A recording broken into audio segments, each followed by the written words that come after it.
One thing I realize is that a lot of people are really hurting. Even people who show up and they may have their head held high, they may have a big smile on their face, but beneath the surface, there's probably a lot of hurt and brokenness there. You know, growing up, I had a really good close friend named Denise. Denise and I were really close. We were besties. We told each other everything, and we knew each other's secrets. I knew that Denise was in a troublesome relationship with her mother as well as her father. And Denise was also having relationships with other people. And so what happened is I met up with Denise again years later, and I realized she was married, she had children, but she was still having those same issues that she had from childhood in toxic relationships that are affecting other areas of her life. So one of the things that I have done, I have made it my mission to help people with their transformation so that they become happy and healthy and whole, mentally and professionally and emotionally, because healing is so important. One of the things that I do is when people come to me, I help to empower them and inspire them, help them to see their greatness, their purpose, and their potential.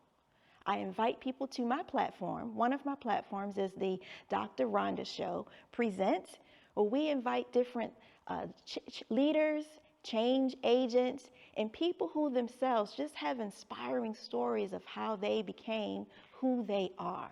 We amplify voices, voices that have been suppressed, people who have stood behind those secrets, stood behind the shame, stood behind the stigma of not being open. Those people who have held their head up high all of their lives to be able to show a certain face to the world. A lot of people don't realize mental health has many different faces.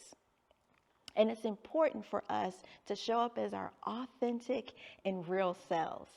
And so on the Dr. Rhonda Show, on the WBGR TV network, we invite people, come on the show, step behind the lens, tell your story from an authentic and genuine perspective. Let people know who you are, what you've gone through, and what you've overcome. Because when we do that, you never know who might be inspired by your story, who might lean in and need your help. I've heard the saying most of my adult life about you never know how what you're going through, what you've overcome, once you're on the other side, it's so important to reach back and help those following behind you. And so we love to be able to help people to get through the transformation so that they can become the best person, not only that they can be, but that they were created to be.